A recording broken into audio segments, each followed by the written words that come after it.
ਇਹਦਾ ਸਾਡਾ ਪਾਠ ਨੰਬਰ ਹੈ 11, ਜਿਸ ਦਾ ਨਾਮ ਹੈ ਪੇਮੀ ਦੇ ਨਿਆਣੇ, ਜੋ ਲਿਖਿਆ ਗਿਆ ਹੈ ਸੰਤ ਸਿੰਘ ਸੇਖੋਂ ਦੁਆਰਾ।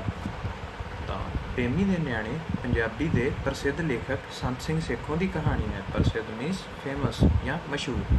ਇਸ ਕਹਾਣੀ ਵਿੱਚ ਲੇਖਕ ਨੇ ਛੋਟੇ ਬੱਚਿਆਂ ਦੇ ਮਨ ਅੰਦਰ ਬੈਠੇ ਡਰ ਤੋਂ ਮੁਕਤ ਹੋਣ ਦੇ ਇੱਕ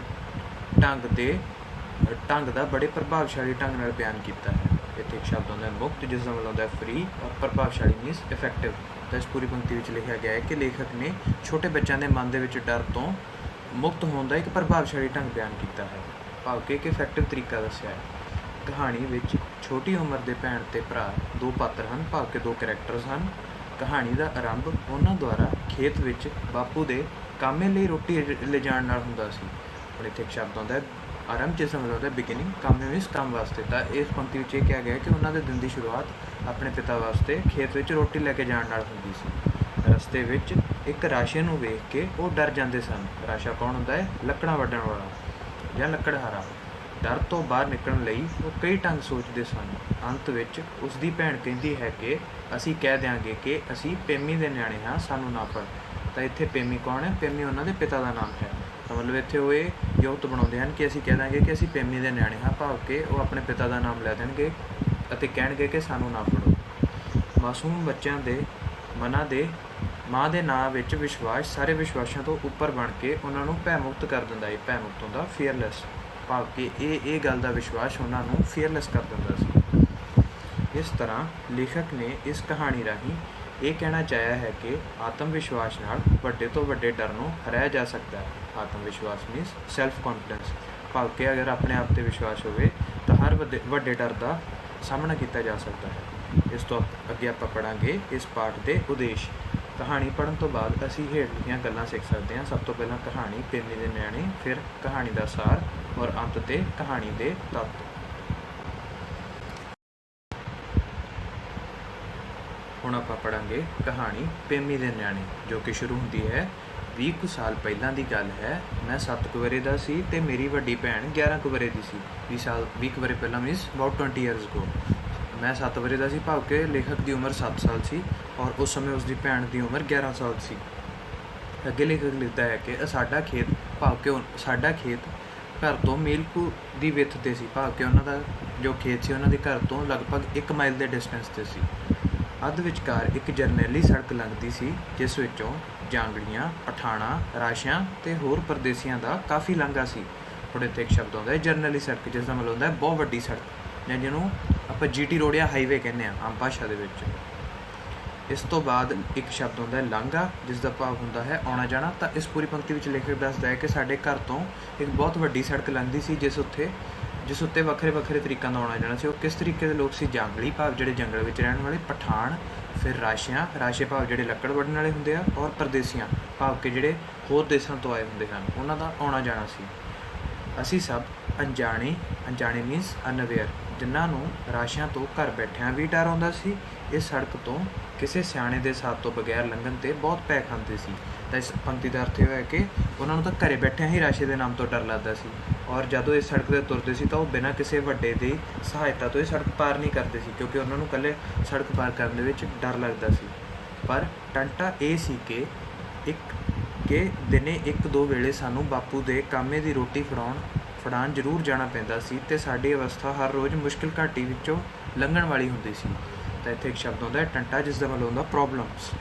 ਅਗਲਾ ਸ਼ਬਦ ਆਉਂਦਾ ਹੈ ਅਵਸਥਾ ਭਾਵ ਸਟੇਟ, ਔਰ ਅਗਲਾ ਸ਼ਬਦ ਹੁੰਦਾ ਹੈ ਘਾਟੀ, ਜਿਸ ਦਾ ਮਤਲਬ ਹੁੰਦਾ ਹੈ ਵੈਲੀ। ਤਾਂ ਇਸ ਪੰਕਤੀ ਵਿੱਚ ਇਹ ਸਮਝਾਇਆ ਗਿਆ ਹੈ ਕਿ ਉਹਨਾਂ ਦੀ ਤਕਲੀਫ ਜਾਂ ਮੁਸ਼ਕਿਲ ਇਹ ਸੀ ਕਿ ਉਹਨਾਂ ਨੂੰ ਹਰ ਰੋਜ਼ 1 ਜਾਂ 2 ਵਾਰ ਬਾਪੂ ਦੀ ਰੋਟੀ ਫੜਾਉਣ ਖੇਤ ਜਾਣਾ ਪੈਂਦਾ ਸੀ, ਔਰ ਇਹ ਖੇਤ ਜਾਣ ਦਾ ਜੋ ਲਾਂਘਾ ਹੈ ਇਹ ਤੈਅ ਕਰਨਾ ਉਹਨਾਂ ਵਾਸਤੇ ਕਿਸੇ ਮੁਸ਼ਕਿਲ ਘਾਟੀ ਨੂੰ ਪਾਰ ਕਰਨ ਦੇ ਬਰਾਬਰ, ਮੁਸ਼ਕਿਲ ਘਾਟੀ ਨੂੰ ਪਾਰ ਕਰਨ ਤੋਂ ਘੱਟ ਨਹੀਂ ਸੀ। ਇਸ ਤੋਂ ਬਾਅਦ ਲੇਖਕ ਲਿਖਦਾ ਹੈ ਕਿ ਅਸੀਂ ਆਮ ਤੌਰ ਉੱਤੇ ਘਰੋਂ ਹੌਸਲਾ ਕਰਕੇ ਇਕੱਲੇ ਤੁਰ ਤਾਂ ਪੈਂਦੇ ਸੀ, ਪਰ ਜਦੋਂ ਸੜਕ ਉੱਤੇ 2-3 ਘੁਮਾਉਣ ਵਿੱਥ ਰਹਿ ਜਾਂਦੀ ਸੀ ਤਾਂ ਨਹਿਰ ਦਾ ਸੂਆ ਟੱਪਣ ਲੱਗੇ ਪਠੋਰਿਆਂ ਵਾਕਰ ਖੜੋ ਕੇ ਅਸੀਂ ਆਸੇ-ਪਾਸੇ ਤੱਕਣ ਲੱਗ ਜਾਂਦੇ, ਤਾਂ ਜੋ ਕਿਸੇ ਪਿੰਡ ਤੋਂ ਆਉਂਦੇ ਜਾਂਦੇ ਸਿਆਣੇ ਦੀ ਸ਼ਰਨ ਲੈ ਕੇ ਇਸ ਭੈ ਸਾਗਰ ਨੂੰ ਤਰਨ ਜੋਗੇ ਹੋ ਜਾਈਏ। ਹੁਣ ਇੱਥੇ ਇੱਕ ਸ਼ਬਦ ਆਉਂਦਾ ਹੈ ਹੌਸਲਾ, ਜਿਸ ਦਾ ਮਤਲਬ ਹੁੰਦਾ ਹੈ ਕਰੇਜ। ਇਸ ਤੋਂ ਅੱਗੇ ਲਿਖਿਆ ਹੈ 2-3 ਘੁਮਾਓ। ਤਾਂ ਘੁਮਾਓ ਬੇਸਿਕਲੀ ਇੱਕ ਯੂਨਿਟ ਆਫ ਮੈਜਰਮੈਂਟ ਹੁੰਦੀ ਹੈ, ਮਤਲਬ 2-3 ਘੁਮਾਓ ਮਤਲਬ ਥੋੜ੍ਹਾ ਜਿਹਾ ਡਿਸਟੈਂਸ ਜਦੋਂ ਰਹਿ ਜਾਂਦਾ, ਉਹਨਾਂ ਦੇ ਖੇਤ ਤੱਕ ਪਹੁੰਚਣ ਦਾ।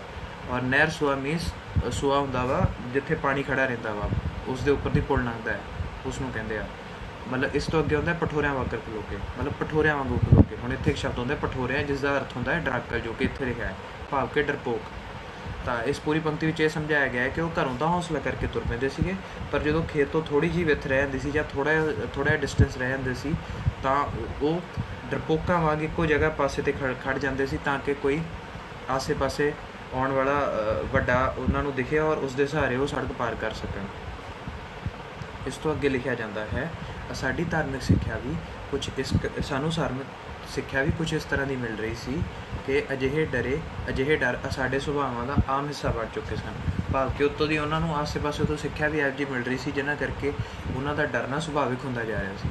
ਹਰ ਰੋਜ਼ ਸ਼ਾਮ ਨੂੰ ਅਸੀਂ ਘਰ ਸਿਆਣਿਆਂ ਕੋਲੋਂ ਨਰਕ ਸੁਰਗ ਦੀਆਂ ਕਹਾਣੀਆਂ ਸੁਣਦੇ। ਸੁਰਗ ਦਾ ਤਾਂ ਸਾਨੂੰ ਖੇਡ ਤੋਂ ਬਾਹਰ ਕਿਤੇ ਘੱਟ ਹੀ ਪ੍ਰਾਪਤ ਹੁੰਦਾ ਸੀ, ਪਰ ਨਰਕ ਦੇ ਹਰ ਥਾਂ ਖੁੱਲ੍ਹੇ ਗੱਫੇ ਮਿਲਦੇ ਸਨ। ਤਾਂ ਇਹਨਾਂ ਪੰਕਤੀਆਂ ਵਿੱਚ ਲੇਖਕ ਸਮਝਾਉਣ ਦੀ ਕੋਸ਼ਿਸ਼ ਕਰ ਰਿਹਾ ਕਿ ਸਾਨੂੰ ਹਰ ਰੋਜ਼ ਸਾਡੇ ਜੋ ਘਰ ਦੇ ਸੀ, ਭਾਵ ਕਿ ਘਰ ਵਿੱਚ ਰਹਿਣ ਵਾਲੇ ਉਹਨਾਂ ਦੇ ਵੱਡੇ ਸੀ, ਉਹ ਸਵਰਗ ਅਤੇ ਨਰਕ ਦੀਆਂ ਕਹਾਣੀਆਂ ਸੁਣਾਉਂਦੇ ਸੀ।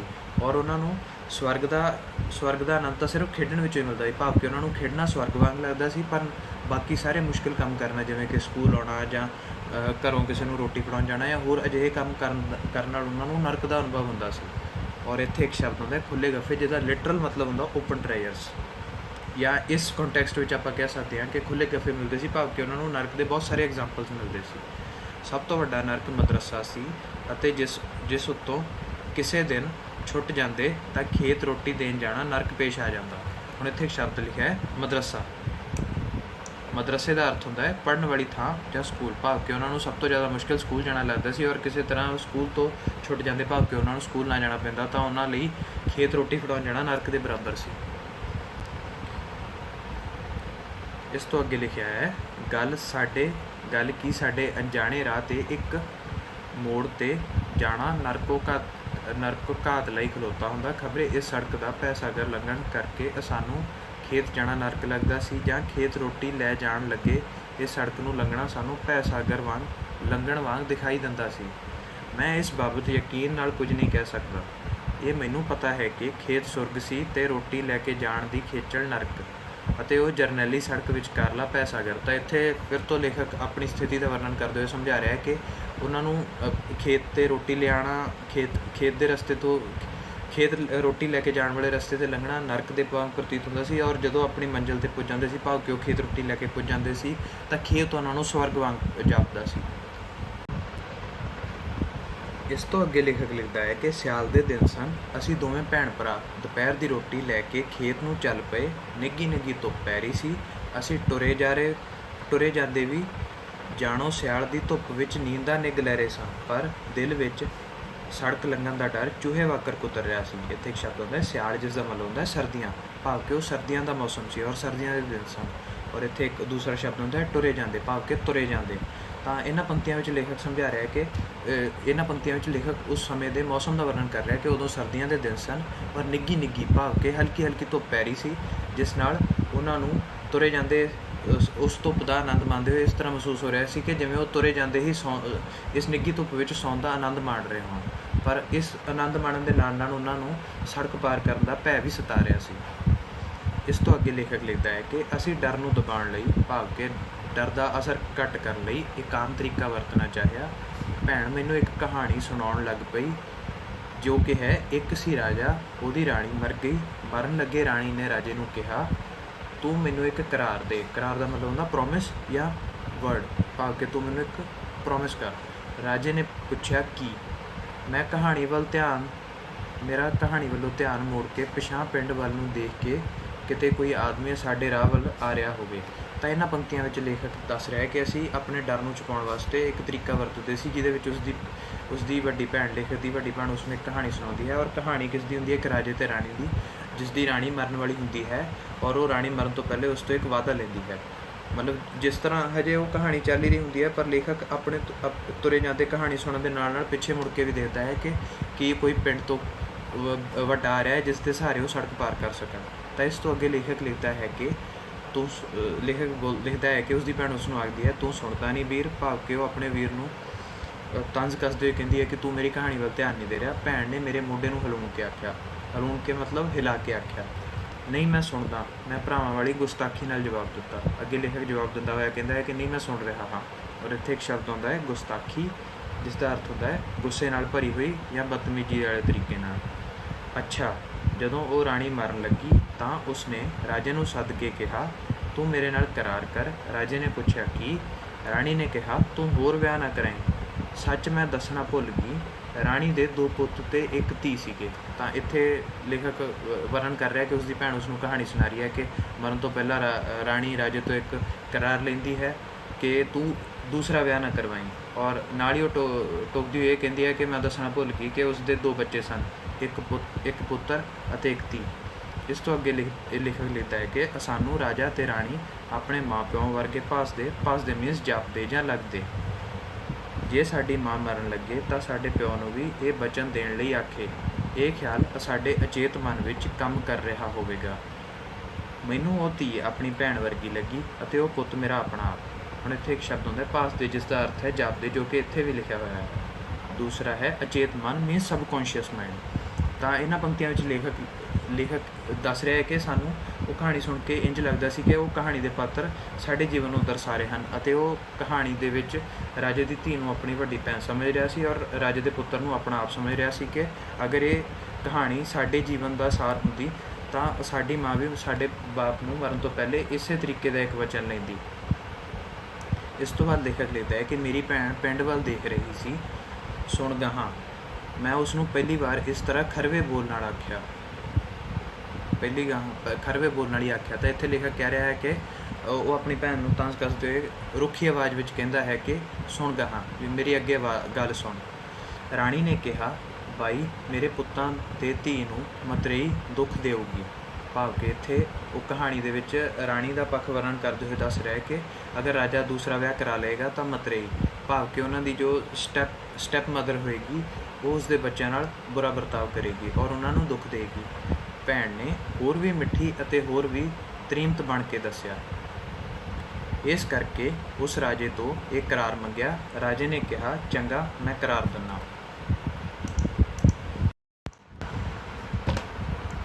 ਇਸ ਤੋਂ ਅੱਗੇ ਲੇਖਕ ਦੱਸਦਾ ਹੈ ਜਿਵੇਂ ਕਿਤੇ ਜੇ ਰਾਜਾ ਇਹ ਇਕਰਾਰ ਨਾ ਦਿੰਦਾ ਤਾਂ ਰਾਣੀ ਨੇ ਮਰਨ ਤੋਂ ਨਾ ਕਰ ਦੇਣੀ ਸੀ। ਇਸ ਪੰਕਤੀ ਦਾ ਅਰਥ ਹੋਇਆ ਕਿ ਲੇਖਕ ਵਿਅੰਗ ਕਰਦਾ ਹੋਇਆ ਕਹਿੰਦਾ ਹੈ ਕਿ ਜੇ ਕਿਤੇ ਰਾਜਾ ਉਸ ਨੂੰ ਇਹ ਕਰਾਰਨਾਮਾ ਨਾ ਦਿੱਤਾ ਫਿਰ ਕਿਹੜਾ ਰਾਣੀ ਦੀ ਮੌਤ ਰੁਕ ਜਾਣੀ ਸੀ। ਅੱਗੇ ਲੇਖਕ ਬੋਲਦਾ ਹੈ, ਭਾਵੇਂ ਸਾਨੂੰ ਦੋਹਾਂ ਨੂੰ ਪਤਾ ਸੀ ਕਿ ਦਿਨੇ ਕਹਾਣੀਆਂ ਪਾਉਣ ਨਾਲ ਰਾਹ ਭੁੱਲ ਜਾਂਦੇ ਹਨ, ਅਸਾਂ ਇੱਕ ਦੂਜੇ ਨੂੰ ਇਹ ਚੇਤਾਵਨੀ ਨਾ ਕਰਵਾਈ ਅਤੇ ਇਸ ਸੂਝ ਨੂੰ ਆਪਣੇ ਦਿਲ ਅਤੇ ਵਿਚਾਰਾਂ 'ਤੇ ਅਸਰ ਨਾ ਕਰਨ ਦਿੱਤਾ। ਤਾਂ ਇੱਥੇ ਇਹਨਾਂ ਪੰਕਤੀਆਂ 'ਚ ਇਹ ਸਮਝਾਇਆ ਜਾ ਰਿਹਾ ਕਿ ਜਿਵੇਂ ਪੁਰਾਣੇ ਸਮੇਂ ਵਿੱਚ ਇਹ ਗੱਲ ਪ੍ਰਚਲਿਤ ਸੀ ਕਿ ਅਗਰ ਦਿਨ ਦੇ ਟਾਈਮ 'ਤੇ ਕੋਈ ਕਹਾਣੀ ਸੁਣਾਵੇ, ਬਾਤ ਪਾਵੇ, ਭਾਵ ਕਿ ਦਿਨ ਦੇ ਟਾਈਮ 'ਤੇ ਕੋਈ ਕਿਸੇ ਨੂੰ ਕਹਾਣੀ ਸੁਣਾਵੇ ਤਾਂ ਉਸ ਨਾਲ ਤੁਰੇ ਜਾ ਰਹੇ ਰਾਹ ਭੁੱਲ ਜਾਂਦੇ ਹਨ। ਤਾਂ ਇਹ ਪੁਰਾਣੇ ਸਮੇਂ ਵਿੱਚ ਇੱਕ ਪ੍ਰਚਲਿਤ ਗੱਲ ਸੀ।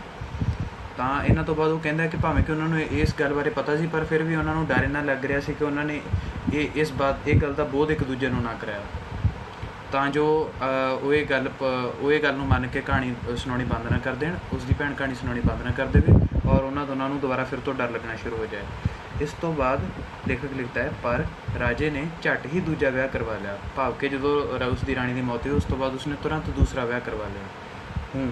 ਲੇਖਕ ਜਵਾਬ ਦਿੰਦਾ ਹੈ, ਪਿਛਲੇ ਮੋੜ 'ਤੇ ਸਾਨੂੰ ਇੱਕ ਆਦਮੀ ਆਉਂਦਾ ਦਿਸਿਆ।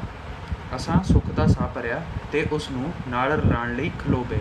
ਸਾਡੀ ਬਾਤ ਵੀ ਖਲੋ ਗਈ ਪਰ ਉਹ ਆਦਮੀ ਕਿਸੇ ਹੋਰ ਪਾਸੇ ਨੂੰ ਜਾ ਰਿਹਾ ਸੀ, ਸਾਡੇ ਵੱਲ ਨਾ ਮੁੜਿਆ। ਤਾਂ ਇੱਥੇ ਲੇਖਕ ਕਹਿ ਰਿਹਾ ਕਿ ਜਿਵੇਂ ਉਹ ਕਹਾਣੀ ਸੁਣ ਰਿਹਾ ਤਾਂ ਉਹ ਪਿੱਛੇ ਮੁੜ ਕੇ ਦੇਖਦੇ ਆ ਅਤੇ ਪਿਛਲੇ ਪਾਸੋਂ ਇੱਕ ਆਦਮੀ ਆ ਰਿਹਾ ਹੁੰਦਾ ਤਾਂ ਉਹਨਾਂ ਨੂੰ ਥੋੜ੍ਹਾ ਸੁੱਖ ਦਾ ਸਾਹ ਹੁੰਦਾ ਹੈ ਔਰ ਉਹ ਰੁਕ ਜਾਂਦੇ ਹਨ ਕਿ ਜੇ ਆਦਮੀ ਸਾਡੇ ਨਾਲ ਰਸਤਾ ਮਿਲਾਵੇਗਾ ਤਾਂ ਅਸੀਂ ਇਹਦੇ ਨਾਲ ਚੱਲਦੇ ਹੋਏ ਇਸ ਰਸਤੇ ਨੂੰ ਪਾਰ ਕਰ ਲਵਾਂਗੇ। ਪਰ ਉਹ ਆਦਮੀ ਉਹਨਾਂ ਦੀ ਵੱਲੋਂ ਆਉਣ ਦੇ ਬਜਾਏ ਦੂਸਰੇ ਰਸਤੇ ਵੱਲ ਨੂੰ ਮੁੜ ਜਾਂਦਾ ਹੈ। ਇਸ ਤੋਂ ਅੱਗੇ ਲੇਖਕ ਦੱਸਦਾ ਹੈ, ਜਿਸ ਮੰਤਵ ਨੂੰ ਪੂਰਾ ਕਰਨ ਲਈ ਅਸਾਂ ਇਹ ਬਾਤ ਦਾ ਪਖੰਡ ਰਚਾਇਆ ਸੀ। ਮੰਤਵ ਮੀਨਸ ਟਾਰਗੇਟ। ਔਰ ਇਸ ਤੋਂ ਬਾਅਦ ਉਹ ਲਿਖਦਾ ਹੈ ਉਹ ਪੂਰਾ ਨਾ ਹੋ ਸਕਿਆ। ਬਾਅਦ ਇਸ ਪੰਕਤੀ ਲੇਖਕ ਦੱਸ ਰਿਹਾ ਕਿ ਜਿਸ ਤਰ੍ਹਾਂ ਅਸੀਂ ਡਰ ਨੂੰ ਛੁਪਾਉਣ ਵਾਸਤੇ ਕਹਾਣੀ ਦਾ ਸਹਾਰਾ ਲਿਆ ਸੀ ਤਾਂ ਜੋ ਸਾਨੂੰ ਡਰ ਨਾ ਲੱਗੇ ਔਰ ਇੰਨੇ ਸਮੇਂ ਵਿੱਚ ਕੋਈ ਅਗਰ ਸਾਡੇ ਵਾਲੇ ਰਸਤੇ 'ਤੇ ਚੱਲਦਾ ਹੋਇਆ ਵੱਡਾ ਆ ਜਾਵੇ ਤਾਂ ਸਾਡਾ ਇਹ ਮੰਤਵ ਪੂਰਾ ਹੋ ਜਾਏਗਾ। ਪਰ ਹੁਣ ਉਹ ਮੰਤਵ ਪੂਰਾ ਹੀ ਨਹੀਂ ਹੋ ਸਕਿਆ ਅਤੇ ਇਸ ਕਰਕੇ ਉਹਨਾਂ ਦੇ ਕਹਾਣੀ ਦਾ ਪਖੰਡ ਵੀ ਕਿਸੇ ਕੰਮ ਨਾ ਆਇਆ। ਇਸ ਤੋਂ ਬਾਅਦ ਲੇਖਕ ਲਿਖਦਾ ਹੈ, ਸਾਡਾ ਖਿਆਲ ਸੀ ਬਾਅਦ ਦੇ ਰੁਝੇਵੇਂ ਵਿੱਚ ਅਸੀਂ ਅਚੇਤ ਹੀ ਸੜਕ ਪਾਰ ਹੋ ਜਾਵਾਂਗੇ। ਅਚੇਤ ਮੀਨਸ ਸਬਕੌਂਸ਼ੀਅਸਲੀ, ਭਾਵ ਕਿ ਉਹ ਬਾਤਾਂ ਵਿੱਚ ਧਿਆਨ ਦਿੰਦੇ ਹੋਏ, ਇਸ ਕਹਾਣੀ ਵਿੱਚ ਧਿਆਨ ਦਿੰਦੇ ਸਬਕੌਂਸ਼ੀਅਸਲੀ ਸੜਕ ਪਾਰ ਕਰ ਲੈਣਗੇ। ਪਰ ਹੁਣ ਸੜਕ ਕਮਾਊਂ ਕੁ ਦੂਰ ਰਹਿ ਗਈ ਸੀ ਅਤੇ ਸਾਡੀ ਕਹਾਣੀ ਵੀ ਠੰਬਰ ਕੇ ਖਲੋ ਗਈ ਅਤੇ ਕਿਸੇ ਸਿਆਣੇ ਸਾਥੀ ਦੇ ਆ ਮਿਲਣ ਦੀ ਆਸ ਵੀ ਟੁੱਟ ਗਈ। ਅਸੀਂ ਦੋਵੇਂ ਸਹਿਮ ਕੇ ਖਲੋ ਗਏ। ਹੁਣ ਇੱਥੇ ਕੁਛ ਸ਼ਬਦ ਆਉਂਦੇ। ਸਭ ਤੋਂ ਪਹਿਲਾਂ ਤਾਂ ਕਮਾਊਂ, ਜਿਹਨੂੰ ਮੈਂ ਪਹਿਲਾਂ ਸਮਝਾ ਚੁੱਕਿਆ, ਜੋ ਕਿ ਇੱਕ ਯੂਨਿਟ ਆਫ ਮੈਜਰਮੈਂਟ ਹੁੰਦੀ ਹੈ ਡਿਸਟੈਂਸ ਦੀ, ਭਾਵ ਕਿ ਥੋੜ੍ਹਾ ਜਿਹਾ ਹੁਣ ਰਸਤਾ ਰਹਿ ਗਿਆ ਸੀ ਖੇਤ ਤੋਂ ਪਹੁੰਚਣ ਤੱਕ। ਉਸ ਤੋਂ ਅਗਲਾ ਸ਼ਬਦ ਹੁੰਦਾ ਹੈ ਠਠੰਬਰ ਕੇ, ਜਿਸ ਦਾ ਮਤਲਬ ਹੁੰਦਾ ਹੈ ਡਰ ਕੇ ਜਾਂ ਘਬਰਾ ਕੇ, ਜੋ ਕਿ ਇੱਥੇ ਲਿਖਿਆ ਹੈ। ਔਰ ਅਖੀਰਲਾ ਸ਼ਬਦ ਹੈ ਸਹਿਮ। ਸਹਿਮ ਮੀਨਸ ਡਰ। ਤਾਂ ਭਾਵ ਕਿ ਹੁਣ ਲੇਖਕ ਇੱਥੇ ਇਹਨਾਂ ਪੰਕਤੀਆਂ 'ਚ ਇਹ ਦੱਸ ਰਿਹਾ ਕਿ ਹੁਣ ਖੇਤ ਤੋਂ ਬਸ ਥੋੜ੍ਹੇ ਕੁ ਰਸਤੇ ਦੇ ਦੂਰ ਤੇ ਹੀ ਦੂਰੀ ਹੀ ਰਹਿ ਗਈ ਸੀ, ਪਰ ਉਹਨਾਂ ਨੂੰ ਕਿਸੇ ਵੀ ਵੱਡੇ ਦੀ ਆਪਦੇ ਰਸਤੇ ਵੱਲ ਆਉਂਦੇ ਦੀ ਆਸ ਨਹੀਂ ਸੁੱਝੀ ਔਰ ਉਹ ਡਰ ਕੇ ਇੱਕ ਜਗ੍ਹਾ ਖਲੋ ਗਏ, ਭਾਵ ਕਿ ਖੜ੍ਹ ਗਏ। ਇਸ ਤੋਂ ਬਾਅਦ ਲੇਖਕ ਲਿਖਦਾ ਹੈ 10-20 ਕਦਮ ਹੋਰ ਪੁੱਟਾਂ ਤਾਂ ਸਾਡਾ ਡਰ ਹੋਰ ਵੱਧ ਗਿਆ। ਸੜਕ ਦੇ ਇੱਕ ਪਾਸੇ ਇੱਕ ਕਾਲੇ ਸੂਫ ਦੀ ਬਾਸਕਟ ਅਤੇ ਪਠਾਣਾ ਵਰਗੀ ਖੁੱਲ੍ਹੀ ਸਲਵਾਰ ਵਾਲਾ ਆਦਮੀ ਲੰਮਾ ਪਿਆ ਸੀ। ਭਾਵ ਇੱਥੇ ਲੇਖਕ ਇਹ ਦੱਸਦਾ ਹੈ ਕਿ ਅਸੀਂ ਜਦੋਂ ਥੋੜ੍ਹਾ ਅੱਗੇ ਹੋਰ ਚੱਲੇ, ਭਾਵ ਕਿ 10 ਕੁ ਕਦਮ ਹੋਰ ਅੱਗੇ ਚੱਲੇ ਤਾਂ ਅਸੀਂ ਡਰ ਕੇ ਖੜ੍ਹ ਗਏ, ਕਿਉਂਕਿ ਅੱਗੇ ਉਹਨਾਂ ਨੇ ਦੇਖਿਆ ਕਿ ਕਾਲੇ ਸੂਟ ਦੀ ਬਾਸਕਟ, ਭਾਵ ਕਿ ਬਾਸਕਟ ਹੁੰਦੀ ਹੈ ਉੱਤੇ, ਮਤਲਬ ਕੁੜਤੇ ਦੇ ਉੱਤੇ ਪਾਉਣ ਵਾਲੀ ਇੱਕ ਜੈਕਟ ਟਾਈਪ ਚੀਜ਼ ਹੁੰਦੀ ਹੈ ਜਿਹਨੂੰ ਬਾਸਕਟ ਕਿਹਾ ਜਾਂਦਾ, ਔਰ ਉਹਦੇ ਪਠਾਣਾ ਵਰਗੀ ਖੁੱਲ੍ਹੀ ਸਲਵਾਰ, ਭਾਵ ਕਿ ਜਿਸ ਤਰ੍ਹਾਂ ਪਠਾਣਾ ਸਲਵਾਰ ਪਾਉਂਦੇ ਹਨ, ਉਸ ਪਹਿਰਾਵੇ ਵਾਲਾ ਇੱਕ ਆਦਮੀ ਲੰਮਾ ਪਿਆ ਸੀ, ਭਾਵ ਕਿ ਆਰਾਮ ਕਰ ਰਿਹਾ ਸੀ। ਇਸ ਤੋਂ ਅੱਗੇ ਲੇਖਕ ਆਪਦੀ ਭੈਣ ਨੂੰ ਕਹਿੰਦਾ ਹੈ ਕਿ ਉਹ ਦੇਖ ਬੀਬੀ, ਰਾਸ਼ਾ ਪਿਆ। ਉਸ ਆਦਮੀ ਨੇ ਪਾਸਾ ਪਰਤਿਆ, ਇਹ ਤਾਂ ਹਿਲਦਾ ਜਾਗਦਾ ਹੈ, ਮੇਰੀ ਭੈਣ ਨੇ ਸਹਿਮ ਕੇ ਆਖਿਆ। ਫਿਰ ਅੱਗੋਂ ਲੇਖਕ ਕਹਿੰਦਾ ਹੈ ਹੁਣ ਕੀ ਕਰੀਏ, ਇਹ ਆਪਾਂ ਨੂੰ ਫੜ ਲਊ, ਹੋਰ ਕੀ, ਉਸਨੇ ਜਵਾਬ ਦਿੱਤਾ। ਤਾਂ ਇਹਨਾਂ ਪੰਕਤੀਆਂ ਵਿੱਚ ਲੇਖਕ ਸਮਝਾ ਰਿਹਾ ਹੈ ਕਿ ਆਪਣੀ ਭੈਣ ਨਾਲ ਜੋ ਗੱਲਬਾਤ ਕਰ ਰਿਹਾ ਉਸ ਦਾ ਵਰਣਨ ਕੀਤਾ ਗਿਆ ਕਿ ਕਿਸ ਤਰ੍ਹਾਂ ਸਾਹਮਣੇ ਇੱਕ ਆਦਮੀ ਪਿਆ ਜਿਸ ਦੀ ਪਛਾਣ ਉਹਨਾਂ ਨੇ ਕੀਤੀ ਕਿ ਰਾਸ਼ਾ ਹੈ, ਭਾਵੇਂ ਲੱਕੜਾਂ ਵੱਢਣ ਵਾਲਾ ਹੈ, ਅਤੇ ਜਿਸ ਦੇ ਜਵਾਬ ਵਿੱਚ ਉਸਦੀ ਭੈਣ ਕਹਿੰਦੀ ਹੈ ਕਿ ਇਹ ਤਾਂ ਹਿੱਲ ਵੀ ਰਿਹਾ, ਭਾਵ ਕਿ ਜਿਉਂਦਾ ਜਾਗਦਾ ਬੰਦਾ ਹੈ, ਕਿ ਅੱਗੋਂ ਉਹਨਾਂ ਨੂੰ ਡਰ ਲੱਗਦਾ ਹੈ ਕਿ ਕਿਤੇ ਸਾਨੂੰ ਫੜ ਨਾ ਲਵੇ। ਇਸ ਤੋਂ ਅੱਗੇ ਲੇਖਕ ਦੱਸਦਾ ਹੈ ਕਿ ਅਸੀਂ ਰਾਤ ਨੂੰ ਘਰੋਂ ਬਾਹਰ ਤਾਂ ਕਦੇ ਘੱਟ ਹੀ ਨਿਕਲੇ ਸਾਂ, ਪਰ ਇਹ ਸੁਣਿਆ ਸੀ ਕਿ ਜੇ ਡਰ ਲੱਗੇ ਤਾਂ ਵਾਹਿਗੁਰੂ ਦਾ ਨਾਮ ਲੈਣਾ ਚਾਹੀਦਾ ਹੈ, ਫਿਰ ਡਰ ਹਟ ਜਾਂਦਾ ਹੈ। ਸਾਡੀ ਮਾਂ ਸਾਨੂੰ ਸਾਡੇ ਮਾਮੇ ਦੀ ਗੱਲ ਸੁਣਾਉਂਦੀ ਹੁੰਦੀ ਸੀ। ਇੱਕ ਵਾਰੀ ਸਾਡਾ ਮਾਮਾ ਅਤੇ ਇੱਕ ਬ੍ਰਾਹਮਣ ਕਿਤੇ ਰਾਤ ਨੂੰ ਕਿਸੇ ਪਿੰਡ ਦੇ ਸਿਵਿਆਂ ਵਿੱਚੋਂ ਲੰਘ ਰਹੇ ਸਨ। ਸਿਵਿਆਂ ਦਾ ਮਤਲਬ ਹੁੰਦਾ ਸ਼ਮਸ਼ਾਨ ਘਾਟ, ਕਿ ਉੱਥੇ ਉਹਨਾਂ ਦੇ ਪੈਰਾਂ ਵਿੱਚ ਵੱਡੇ ਵੱਡੇ ਦਗਦੇ ਅੰਗਿਆਰ ਡਿੱਗਣ ਲੱਗ ਪਏ। ਹੁਣ ਇੱਥੇ ਇੱਕ ਸ਼ਬਦ ਆਉਂਦਾ ਹੈ ਅੰਗਿਆਰ, ਜਿਸ ਦਾ ਮਤਲਬ ਹੁੰਦਾ ਹੈ ਅੱਗ ਦੇ ਛੋਟੇ ਛੋਟੇ ਗੋਲੇ। ਤਾਂ ਇਸ ਪੂਰੀ ਪੰਕਤੀ ਦਾ ਅਰਥ ਹੋਇਆ ਕਿ ਜਦੋਂ ਉਹ ਸਿਵਿਆਂ ਵਿੱਚ ਦੀ ਲੰਘ ਰਹੇ ਸਨ ਤਾਂ ਉਹਨਾਂ ਦੇ ਪੈਰਾਂ ਵਿੱਚ ਗਰਮ ਅੰਗਿਆਰ ਦੇ ਗੋਲੇ ਡਿੱਗਣ ਲੱਗ ਪਏ। ਬ੍ਰਾਹਮਣ ਨੇ ਸਾਡੇ ਮਾਮੇ ਨੂੰ ਪੁੱਛਿਆ ਕੀ ਕਰੀਏ। ਉਸਨੇ ਕਿਹਾ ਪੰਡਤ ਜੀ ਵਾਹਿਗੁਰੂ ਦਾ ਨਾਮ ਲਵੋ। ਸਾਡਾ ਮਾਮਾ ਵਾਹਿਗੁਰੂ ਕਰਨ ਲੱਗ ਪਿਆ ਅਤੇ ਪੰਡਤ ਜੀ ਰਾਮ। ਅੰਗਿਆਰ ਡਿੱਗਦੇ ਤਾਂ ਰਹੇ ਪਰ ਉਹਨਾਂ ਤੋਂ ਦੂਰ। ਸਾਨੂੰ ਇਸ ਗੱਲ ਕਰਕੇ ਆਪਣੇ ਮਾਮੇ ਉੱਤੇ ਬੜਾ ਮਾਣ ਸੀ। ਤਾਂ ਇਹਨਾਂ ਪੂਰੀਆਂ ਪੰਕਤੀਆਂ ਵਿੱਚ ਲੇਖਕ ਸੁਣਾ ਰਿਹਾ ਕਿ ਅਸੀਂ ਘਰੋਂ ਬਾਹਰ ਤਾਂ ਘੱਟ ਹੀ ਨਿਕਲਦੇ ਸੀ, ਪਰ ਅਸੀਂ ਇੰਨਾ ਸੁਣਿਆ ਸੀ ਕਿ ਰੱਬ ਦਾ ਨਾਮ ਲੈਣਾ, ਭਾਵ ਕਿ ਵਾਹਿਗੁਰੂ ਕਰਨ ਨਾਲ ਡਰ ਦੂਰ ਹੋ ਜਾਂਦਾ ਹੈ। ਉਸ ਤੋਂ ਬਾਅਦ ਲੇਖਕ ਦੱਸਦਾ ਹੈ ਕਿ ਉਹਨਾਂ ਦੀ ਮਾਂ ਨੇ ਉਹਨਾਂ ਨੂੰ ਇਹ ਕਿੱਸਾ ਸੁਣਾਇਆ ਸੀ ਉਹਨਾਂ ਦੇ ਮਾਮੇ ਅਤੇ ਇੱਕ ਬ੍ਰਾਹਮਣ ਦਾ, ਕਿ ਕਿਸ ਤਰ੍ਹਾਂ ਉਹ ਇੱਕ ਵਾਰ ਰਾਤ ਨੂੰ ਸ਼ਮਸ਼ਾਨ ਘਾਟ ਦੇ ਸਾਹਮਣੇ ਦੀ ਚੱਲ ਕੇ ਜਾ ਰਹੇ ਸਨ ਤਾਂ ਉਹਨਾਂ ਦੇ ਪੈਰਾਂ ਵਿੱਚ ਅੱਗ ਦੇ ਗਰਮ ਗੋਲੇ ਡਿੱਗਣ ਲੱਗ ਪਏ। ਤਾਂ ਉੱਥੇ ਉਸ ਸਮੇਂ ਬ੍ਰਾਹਮਣ ਨੇ ਉਹਨਾਂ ਦੇ ਮਾਮੇ ਨੂੰ ਪੁੱਛਿਆ ਕਿ ਹੁਣ ਕੀ ਕਰੀਏ। ਤਾਂ ਮਾਮਾ ਕਹਿੰਦਾ ਰੱਬ ਦਾ ਨਾਮ ਲਓ, ਭਾਵ ਕਿ ਬ੍ਰਾਹਮਣ ਜੀ ਰਾਮ ਕਰਨ ਲੱਗ ਗਿਆ ਔਰ ਉਹਨਾਂ ਦਾ ਮਾਮਾ ਵਾਹਿਗੁਰੂ ਕਰਨ ਲੱਗ ਗਿਆ। ਤਾਂ ਇਸ ਨਾਲ ਕੀ ਹੋਇਆ ਕਿ ਉਹ ਅੱਗ ਦੇ ਗੋਲੇ ਤਾਂ ਡਿੱਗਦੇ ਰਹੇ ਪਰ ਉਹਨਾਂ ਨੇ ਲੇਖਕ ਦੇ ਮਾਮੇ ਔਰ ਉਸ ਬ੍ਰਾਹਮਣ ਦਾ ਕੋਈ ਨੁਕਸਾਨ ਨਹੀਂ ਕੀਤਾ। ਤਾਂ ਇਹ ਗੱਲ ਸੁਣ ਕੇ ਲੇਖਕ ਕਹਿੰਦਾ ਕਿ ਸਾਨੂੰ ਸਾਡੇ ਮਾਮੇ ਉੱਤੇ ਬੜਾ ਮਾਣ ਸੀ। ਇਸ ਤੋਂ ਅੱਗੇ ਲੇਖਕ ਆਪਣੀ ਭੈਣ ਨੂੰ ਕਹਿੰਦਾ ਹੈ ਕਿ ਆਪਾਂ ਵੀ ਵਾਹਿਗੁਰੂ ਕਰੀਏ। ਵਾਹਿਗੁਰੂ ਤੋਂ ਭੂਤ ਪ੍ਰੇਤ ਡਰਦੇ ਨੇ, ਆਦਮੀ ਨਹੀਂ ਡਰਦੇ, ਮੇਰੀ ਭੈਣ ਨੇ ਕਿਹਾ। ਤਾਂ ਇਸ ਦੇ ਜਵਾਬ ਵਿੱਚ ਲੇਖਕ ਦੀ ਭੈਣ ਕਹਿੰਦੀ ਹੈ ਕਿ ਵਾਹਿਗੁਰੂ ਦੇ ਨਾਮ ਤੋਂ ਸਿਰਫ ਭੂਤ ਪ੍ਰੇਤ ਹੀ ਡਰਦੇ ਆ, ਆਦਮੀ ਥੋੜ੍ਹਾ ਨਾ ਡਰਦੇ ਆ। ਤਾਂ ਇਸ ਤੋਂ ਅੱਗੇ ਲੇਖਕ ਦੱਸਦਾ ਹੈ ਕਿ ਮੈਂ ਮੰਨ ਗਿਆ, ਸੜਕ ਵਿੱਚ ਪਿਆ ਰਾਸ਼ਾ ਤਾਂ ਆਦਮੀ ਸੀ, ਉਹ ਰੱਬ ਤੋਂ ਕਿਦੋਂ ਡਰ ਲੱਗਾ ਅਤੇ ਫਿਰ ਹੁਣ ਕੀ ਕਰੀਏ। ਅਸਾਂ 5-7 ਮਿੰਟ ਸਹਿਮ ਕੇ ਖਲੋਤੇ ਰਹੇ। ਹਾਲੇ ਵੀ ਸਾਡੇ ਦਿਲਾਂ ਵਿੱਚ ਆਸ ਸੀ ਕਿ ਕੋਈ ਆਦਮੀ ਇਸ ਰਾਸ਼ੇ ਨੂੰ ਡਰਾਉਣ ਵਾਲਾ ਸਾਡੇ ਨਾਲ ਆ ਮਿਲੇਗਾ, ਪਰ ਇਹ ਆਸ ਪੂਰੀ ਨਾ ਹੁੰਦੀ ਸੀ। ਤਾਂ ਫਿਰ ਜਦੋਂ ਇਹ ਸਾਰੀ ਗੱਲਬਾਤ ਲੇਖਕ ਦੀ ਭੈਣ ਉਸ ਨੂੰ ਦੱਸਦੀ ਹੈ ਕਿ ਵਾਹਿਗੁਰੂ ਦੇ ਨਾਮ ਤੋਂ ਆਦਮੀ ਨਹੀਂ ਡਰੇਗਾ, ਤਾਂ ਉਹ ਡਰ ਕੇ ਖੜ੍ਹ ਜਾਂਦੇ ਆ ਔਰ ਉਹ ਕਹਿੰਦੇ ਆ ਕਿ ਉਹਨਾਂ ਨੂੰ ਹਜੇ ਵੀ ਉਮੀਦ ਸੀ ਕਿ ਉਹਨਾਂ ਦੇ ਰਸਤੇ ਤੋਂ ਕੋਈ ਆਦਮੀ ਆਏਗਾ ਜਿਸ ਦੇ ਸਹਾਰੇ ਉਹ ਸੜਕ ਪਾਰ ਕਰ ਲੈਣਗੇ ਔਰ ਅਗਰ ਉਹਨਾਂ ਨੂੰ ਰਾਸ਼ਾ ਫੜਨ ਦੀ ਕੋਸ਼ਿਸ਼ ਕਰੇਗਾ ਤਾਂ ਉਹ ਰਾਸ਼ੇ ਨੂੰ ਡਰਾ ਦੇਵੇਗਾ। ਅਤੇ ਇਸ ਤੋਂ ਬਾਅਦ ਲੇਖਕ ਕਹਿੰਦਾ ਹੈ ਕਿ ਅਸੀਂ ਇੱਕ ਦੂਸਰੇ ਦੇ ਮੂੰਹ ਵੱਲ ਤੱਕਦੇ ਰਹੇ, ਪਰ ਅਜਿਹੇ ਸਮੇਂ ਉਸ ਵੇਲੇ ਇੱਕ ਦੂਸਰੇ ਦੇ ਚਿਹਰਿਆਂ 'ਤੇ ਵੱਲ ਦੇਖਣਾ ਕੀ ਲਾਭ ਸੀ। ਮਤਲਬ ਉਹ ਕਹਿੰਦਾ ਕਿ ਅਸੀਂ ਡਰ ਦੇ ਵਿੱਚ ਇੱਕ ਦੂਸਰੇ ਦੇ ਚਿਹਰੇ ਵੱਲ ਤਾਂ ਦੇਖਦੇ ਰਹੇ, ਪਰ ਇਸ ਨਾਲ ਕੋਈ ਲਾਭ ਨਹੀਂ ਹੋ ਰਿਹਾ ਸੀ। ਸਾਡਾ ਭਲਾਪਣ ਮੀਨਸ ਭੋਲਾਪਨ, ਸਾਡੀ ਏਕਤਾ ਮੀਨਸ ਯੂਨਿਟੀ ਬੇਕਰਾਰ ਹੋਏ ਖਲੋਤੇ ਸਨ, ਭਾਵ ਕਿ ਉਹਨਾਂ ਦੇ ਕੋਈ ਵੀ ਚੀਜ਼ ਕੰਮ ਨਹੀਂ ਆ ਰਹੀ ਸੀ। ਕੁਝ ਕੁ ਮਿੰਟਾਂ ਬਾਅਦ ਮੇਰਾ ਰੋਣ ਨਿਕਲ ਪਿਆ ਕਿ ਇਸੇ ਸਥਿਤੀ 'ਚ ਖੜ੍ਹੇ ਰਹਿਣ ਦੇ ਬਾਅਦ ਕੁਝ ਸਮੇਂ ਬਾਅਦ ਲੇਖਕ ਰੋਣ ਲੱਗ ਪਿਆ। ਮੇਰੀ ਭੈਣ ਨੇ ਪੱਲੇ ਨਾਲ ਮੇਰੇ ਅੱਥਰੂ ਪੂੰਝਦਿਆਂ ਆਖਿਆ, ਨੀ ਨਾ ਵੀਰਾ ਰੋਣਾ ਕਿਉਂ ਹੈ, ਆਪਾਂ ਇੱਥੇ ਖੜਾਉਂਦੇ ਹਾਂ, ਹੁਣੇ ਪਿੰਡ ਵਿੱਚੋਂ ਕੋਈ ਆ ਜਾਓ। ਭਾਵ ਕਿ ਲੇਖਕ ਦੀ ਭੈਣ ਉਸ ਦੇ ਅੱਥਰੂ ਪੂੰਝ ਕੇ ਉਸ ਨੂੰ ਹੌਸਲਾ ਦਿੰਦੀ ਹੈ ਕਿ ਰੋਣਾ ਕਾਹਤੋਂ ਹੈ, ਇੱਥੋਂ ਹੁਣੇ ਕੋਈ ਬੰਦਾ ਲੰਘਦਾ ਆ ਜਾਵੇਗਾ ਜੋ ਆਪਾਂ ਨੂੰ ਬਚਾ ਲਏਗਾ। ਅਸਾਂ ਕੁਛ ਕੁ ਕਦਮ ਸੜਕ ਦੇ ਅੱਗੇ ਵੱਲ ਪੁੱਟੇ, ਫਿਰ ਖਲੋ ਗਏ ਅਤੇ ਫਿਰ 5 ਕਦਮ ਪਿੱਛੇ ਮੁੜ ਆਏ। ਭਾਵ ਕਿ ਉਹ ਹਿੰਮਤ ਕਰਕੇ ਥੋੜ੍ਹਾ ਜਿਹਾ ਅੱਗੇ ਤੁਰਦੇ ਔਰ ਫਿਰ 5 ਕਦਮ ਚੱਲ ਕੇ ਪਿੱਛੇ ਆ ਜਾਂਦੇ ਹਨ। ਅੰਤ ਮੇਰੀ ਭੈਣ ਨੇ ਕੁਝ ਵਿਚਾਰ ਬਾਅਦ ਕਿਹਾ, ਆਪਾਂ ਕਹਾਂਗੇ ਅਸੀਂ ਪੇਮੀ ਦੇ ਨਿਆਣੇ ਆ, ਸਾਨੂੰ ਨਾ ਪੜ੍ਹ। ਅਤੇ ਇੱਥੇ ਪੇਮੀ ਦੇ ਨਿਆਣੇ ਨੂੰ ਇਹ ਪੇਮੀ ਉਹਨਾਂ ਦੇ ਪਿਤਾ ਦਾ ਨਾਮ ਹੈ ਜੋ ਖੇਤੀ ਕਰਦਾ ਸੀ। ਭਾਵ ਕਿ ਇੱਥੇ ਲੇਖਕ ਦੀ ਭੈਣ ਸਮਝਾਉਣ ਦੀ ਕੋਸ਼ਿਸ਼ ਕਰ ਰਹੀ ਹੈ ਕਿ ਜੇਕਰ ਰਾਸ਼ਨ ਉਹਨਾਂ ਨੂੰ ਫੜੇਗਾ ਤਾਂ ਉਹ ਉਸ ਨੂੰ ਜਵਾਬ ਦੇਣਗੇ ਕਿ ਉਹ ਪੇਮੀ ਦੇ, ਭਾਵ ਕਿ ਉਹ ਕਿਸਾਨ ਦੇ ਬੱਚੇ ਹਨ ਅਤੇ ਉਹ ਉਹਨਾਂ ਨੂੰ ਨਾ ਫੜੇ। ਉਸ ਦੇ ਮੂੰਹ ਵਿੱਚੋਂ ਪੇਮੀ ਸ਼ਬਦ ਬੜਾ ਮਿੱਠਾ ਨਿਕਲਦਾ ਹੁੰਦਾ ਸੀ ਅਤੇ ਹੁਣ ਤਾਂ ਜਦ ਉਹ ਮੇਰੇ ਵੱਲ ਝੁੱਕ ਕੇ ਮੈਨੂੰ ਆਪਣੇ ਆਪ ਨੂੰ ਦਿਲਾਸਾ ਦੇ ਰਹੀ ਸੀ, ਉਹ ਖੁਦ ਪੇਮੀ ਬਣੀ ਹੋਈ ਸੀ। ਭਾਵ ਕਿ ਇੱਥੇ ਲੇਖਕ ਦੱਸ ਰਿਹਾ ਕਿ ਉਸ ਦੀ ਭੈਣ ਬੜੇ ਪਿਆਰ ਨਾਲ ਪੇਮੀ ਸ਼ਬਦ ਦਾ ਉਚਾਰਨ ਕਰ ਰਹੀ ਸੀ ਔਰ ਜਦੋਂ ਉਸ ਨੂੰ ਇਸ ਤਰ੍ਹਾਂ ਵਰਾ ਰਹੀ ਸੀ ਤਾਂ ਉਸ ਨੂੰ ਖੁਦ ਪੇਮੀ ਲੱਗ ਰਹੀ ਸੀ। ਭਾਵ ਕਿ ਉਸ ਨੂੰ ਖੁਦ ਵਿੱਚੋਂ ਉਸ ਨੂੰ ਉਸਦੇ ਪਿਤਾ ਦੀ ਝਲਕ ਆ ਰਹੀ ਸੀ। ਮੇਰੇ ਦਿਲ ਨੂੰ ਢਾਰਸ ਵੱਜ ਗਈ। ਢਾਰਸ ਦਾ ਮਤਲਬ ਹੁੰਦਾ ਵਾ ਹਿੰਮਤ। ਰਾਸ਼ਨ ਨੂੰ ਜਦ ਪਤਾ ਲੱਗੇਗਾ ਕਿ ਅਸੀਂ ਪੇਮੀ ਦੇ ਨਿਆਣੇ ਹਾਂ ਤਾਂ ਉਹ ਸਾਨੂੰ ਕੁਛ ਨਹੀਂ ਆਖੇਗਾ, ਨਹੀਂ ਪਕੜੇਗਾ। ਭਾਵ ਕਿ ਇੱਥੇ ਲੇਖਕ ਆਪਣੇ ਨਵੇਂ ਵੱਜ ਗਏ ਹੌਸਲੇ ਦੇ ਬਾਰੇ ਦੱਸਦਾ ਹੈ ਕਿ ਜੇਕਰ ਜਦੋਂ ਉਹ ਦੱਸਣਗੇ ਰਾਸ਼ਨ ਨੂੰ ਕਿ ਅਸੀਂ ਪੇਮੀ ਦੇ ਨਿਆਣੇ ਹਾਂ, ਭਾਵ ਕਿ ਰਾਸ਼ਨ ਉਹਨਾਂ ਨੂੰ ਅੱਗੋਂ ਕੁਛ ਨਹੀਂ ਕਰੇਗਾ। ਜਿਵੇਂ ਕੰਬਦਾ ਹਿਰਦਾ, ਥਿੜਕਦੇ ਪੈਰ, ਥਿੜਕਦੇ ਮੀਨਸ ਡੋਲਦੇ ਜਾਂ ਲੜਖੜਾਉਂਦੇ, ਭਾਵ ਕਿ ਉਹਨਾਂ ਦਾ ਦਿਲ ਧੜਕ ਰਿਹਾ ਸੀ ਔਰ ਪੈਰ ਲੜਖੜਾ ਰਹੇ ਸੀ।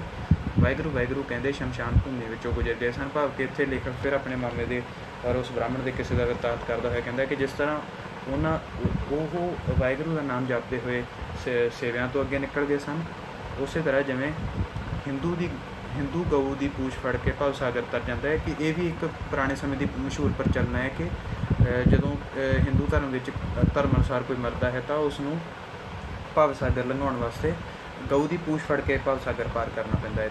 ਅਤੇ ਇਸ ਤੋਂ ਅੱਗੇ ਲਿਖਿਆ ਹੈ, ਅਸੀਂ ਪੇਮੀ ਦਾ ਨਾਮ ਲੈ ਕੇ ਸੜਕ ਪਾਰ ਹੋ ਗਏ, ਰਾਸ਼ਾ ਉਸੇ ਤਰ੍ਹਾਂ ਉੱਥੇ ਹੀ ਪਿਆਰਿਆ। ਔਰ ਭਾਵ ਕਿ ਲੇਖਕ ਦੱਸਦਾ ਹੈ ਕਿ ਜਿਸ ਤਰ੍ਹਾਂ ਵਾਹਿਗੁਰੂ ਦਾ ਨਾਮ ਜਪਣ ਨਾਲ ਉਹ ਉਸ ਦਾ ਮਾਮਾ ਅਤੇ ਬ੍ਰਾਹਮਣ ਪਾਰ ਹੋ ਗਏ ਔਰ ਗਊ ਦੀ ਪੂਛ ਫੜ ਕੇ ਭਵ ਸਾਗਰ ਤਾਰ ਹੋ ਜਾਂਦਾ ਹੈ, ਉਸੇ ਤਰ੍ਹਾਂ ਪੇਮੀ ਦਾ ਨਾਮ ਲੈਣ ਨਾਲ ਉਹਨਾਂ ਦਾ ਵੀ ਉਸ ਸੜਕ ਨੂੰ ਪਾਰ ਕਰਨ ਦਾ ਉਦੇਸ਼ ਪੂਰਾ ਹੋ ਗਿਆ। ਹੁਣ ਆਪਾਂ ਪੜ੍ਹਨ ਜਾ ਰਹੇ ਹਾਂ ਕਹਾਣੀ ਦਾ ਸਾਰ। ਪੇਮੀ ਦੇ ਨਿਆਣੇ ਕਹਾਣੀ ਵਿੱਚ ਲੇਖਕ ਬਚਪਨ ਵੇਲੇ ਦੀ ਇੱਕ ਘਟਨਾ ਸੁਣਾਉਂਦਾ ਹੋਇਆ ਦੱਸਦਾ ਹੈ ਕਿ ਉਸ ਦੀ ਭੈਣ ਨੂੰ ਉਸਨੂੰ ਅਤੇ ਉਸ ਦੀ ਭੈਣ ਨੂੰ ਖੇਤ ਕਾਮੇ ਦੀ ਰੋਟੀ ਲੈ ਕੇ ਜਾਣਾ ਪੈਂਦਾ ਸੀ। ਰਾਹ ਵਿੱਚ ਪੈਂਦੀ ਜਰਨੈਲੀ ਤੋਂ ਭਾਵ ਹੁੰਦਾ ਹੈ ਵੱਡੀ ਸੜਕ ਨੂੰ ਪਾਰ ਕਰਨਾ ਉਹਨਾਂ ਲਈ ਅਤੀ ਮੁਸ਼ਕਿਲ ਹੁੰਦਾ ਸੀ, ਕਿਉਂਕਿ ਸੜਕ ਤੋਂ ਲੰਘਦੇ ਪਠਾਣਾਂ ਅਤੇ ਰਾਸ਼ਾਂ ਤੋਂ ਉਹਨਾਂ ਨੂੰ ਬਹੁਤ ਡਰ ਲੱਗਦਾ ਸੀ।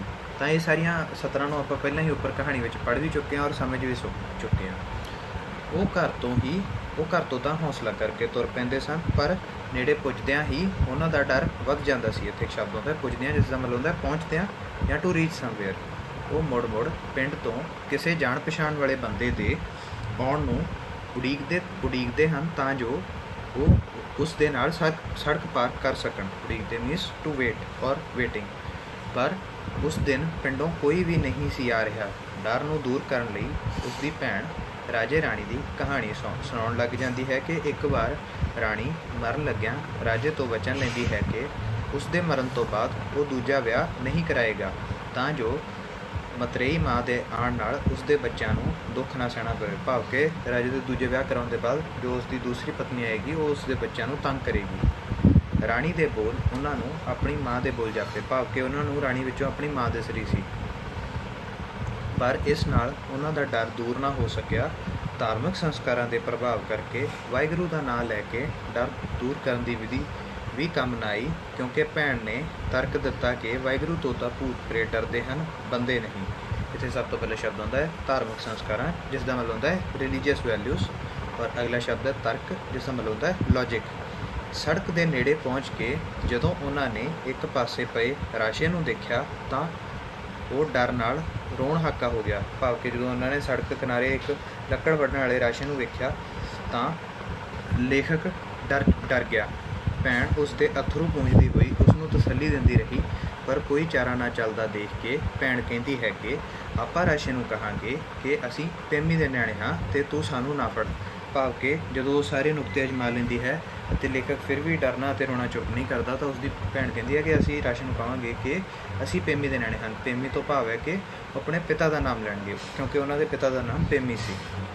ਇਹ ਗੱਲ ਉਹਨਾਂ ਦੇ ਬਾਲ ਮਨਾਂ ਨੂੰ ਪ੍ਰਭਾਵਿਤ ਕਰ ਗਈ ਅਤੇ ਇਸ ਦਾ ਆਤਮ ਵਿਸ਼ਵਾਸ ਅਤੇ ਉਹ ਇਸ ਆਤਮ ਵਿਸ਼ਵਾਸ ਨਾਲ ਸੜਕ ਪਾਰ ਕਰ ਗਏ। ਹੁਣ ਇੱਥੇ ਇੱਕ ਸ਼ਬਦ ਆਉਂਦਾ ਹੈ ਆਤਮ ਵਿਸ਼ਵਾਸ, ਜਿਹਦਾ ਮਤਲਬ ਹੁੰਦਾ ਹੈ ਸੈਲਫ ਕੌਨਫੀਡੈਂਸ, ਔਰ ਪ੍ਰਭਾਵਿਤ ਮੀਨਸ ਟੂ ਇਫੈਕਟ।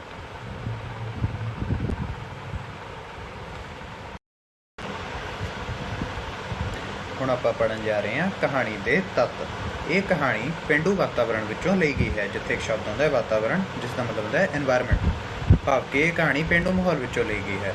ਇਸ ਵਿੱਚ ਲੇਖਕ ਨੇ ਬਚਪਨ ਦੀ ਮਾਨਸਿਕਤਾ ਨੂੰ ਪ੍ਰਭਾਵਸ਼ਾਲੀ ਰੂਪ ਵਿੱਚ ਪੇਸ਼ ਕੀਤਾ ਹੈ।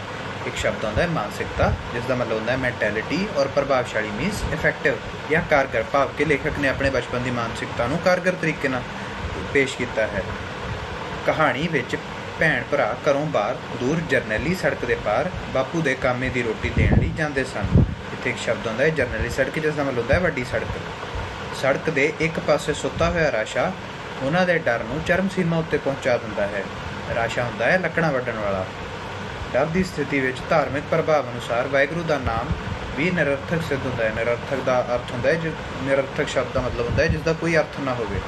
ਭਾਵ ਕਿ ਇੱਥੇ ਇਹ ਸਮਝਾਇਆ ਜਾ ਰਿਹਾ ਹੈ ਕਿ ਡਰ ਦੀ ਸਥਿਤੀ ਵਿੱਚ ਰੱਬ ਦਾ ਨਾਮ ਲੈਣ ਨਾਲ ਵੀ ਉਹਨਾਂ ਨੂੰ ਸ਼ਾਂਤੀ ਨਹੀਂ ਮਿਲ ਰਹੀ। ਅੰਤ ਵਿੱਚ ਪੇਮੀ ਦੇ ਨਿਆਣੇ ਹੋਣਾ ਉਹਨਾਂ ਲਈ ਵੱਡਾ ਵਿਸ਼ਵਾਸ ਬਣ ਜਾਂਦਾ ਹੈ। ਬੱਚਿਆਂ ਵੱਲੋਂ ਵਾਹਿਗੁਰੂ ਦੇ ਨਾਮ ਤੋਂ ਵੀ ਵੱਧ ਮਾਂ ਦੇ ਨਾਮ ਦੇ ਵਿੱਚ ਵਿਸ਼ਵਾਸ ਦਿਖਾ ਕੇ ਲੇਖਕ ਮਨੁੱਖੀ ਰਿਸ਼ਤੇ ਦੀ ਮਹਾਨਤਾ ਨੂੰ ਦ੍ਰਿੜ ਕਰਵਾਉਂਦਾ ਹੈ। ਦ੍ਰਿੜ ਦਾ ਮਤਲਬ ਹੁੰਦਾ ਹੈ ਪੱਕਾ ਕਰਵਾਉਂਦਾ ਹੈ। ਭਾਵ ਕਿ ਇੱਥੇ ਉਹ ਕਹਿੰਦਾ ਹੈ ਕਿ ਜਦੋਂ ਰੱਬ ਦਾ ਨਾਮ ਲੈਣ ਨਾਲ ਵੀ ਉਹਨਾਂ ਦੇ ਡਰ ਨੂੰ ਡਰ ਤੋਂ ਨਿਜਾਤ ਨਹੀਂ ਮਿਲਦੀ, ਤਾਂ ਉਹਨਾਂ ਨੂੰ ਆਪਣੀ ਮਾਂ ਦੁਆਰਾ ਦੱਸੇ ਗਏ ਨਾਮ ਪੇਮੀ ਦੁਆਰਾ ਨਿਜਾਤ ਮਿਲਦੀ ਹੈ। ਇਸ ਕਹਾਣੀ ਵਿੱਚ ਮੁੱਖ ਦੋ ਪਾਤਰ ਹਨ, ਭਾਵ ਕਿ ਟੂ ਮੇਨ ਕੈਰੈਕਟਰਸ ਹਨ, ਜੋ ਭੈਣ ਅਤੇ ਭਰਾ ਹਨ। ਦੋਵੇਂ ਪਾਤਰਾਂ ਦੀ ਗੱਲਬਾਤ ਭੈ ਅਤੇ ਮਾਨਸਿਕ ਤਣਾਅ ਵਿੱਚੋਂ ਦੀ ਗੁਜ਼ਰਦੀ ਹੋਈ ਅੰਤ ਵਿੱਚ ਸਵੈ ਵਿਸ਼ਵਾਸ ਦੇ ਰੂਪ ਵਿੱਚ ਤਬਦੀਲ ਹੋ ਜਾਂਦੀ ਹੈ। ਇੱਥੇ ਇੱਕ ਸ਼ਬਦ ਹੁੰਦਾ ਹੈ ਮਾਨਸਿਕ ਤਣਾਅ ਮੀਨਸ ਮੈਂਟਲ ਸਟ੍ਰੈਸ, ਔਰ ਇੱਕ ਸ਼ਬਦ ਹੁੰਦਾ ਹੈ ਸਵੈ ਵਿਸ਼ਵਾਸ, ਜਿਸ ਦਾ ਅਰਥ ਹੁੰਦਾ ਹੈ ਸੈਲਫ ਕੌਨਫੀਡੈਂਸ। ਭਾਵ ਕਿ ਉਹ ਐਕਸਟ੍ਰੀਮ ਮੈਂਟਲ ਸਟ੍ਰੈਸ ਚੋਂ ਗੁਜ਼ਰਦੇ ਹੋਏ ਅਖੀਰ 'ਤੇ ਸੈਲਫ ਕੌਨਫੀਡੈਂਸ ਗੇਨ ਕਰਦੇ ਹਨ। ਇਸ ਦੇ ਬਾਅਦ ਲਿਖਿਆ ਹੈ ਕਿ ਇਸ ਕਥਾ ਦਾ ਬਿਰਤਾਂਤ ਲੇਖਕ ਦੇ ਬਚਪਨ ਦੀ ਇੱਕ ਸਿਮਰਤੀ ਦੇ ਰੂਪ ਵਿੱਚ ਉਸਰਦਾ ਹੈ।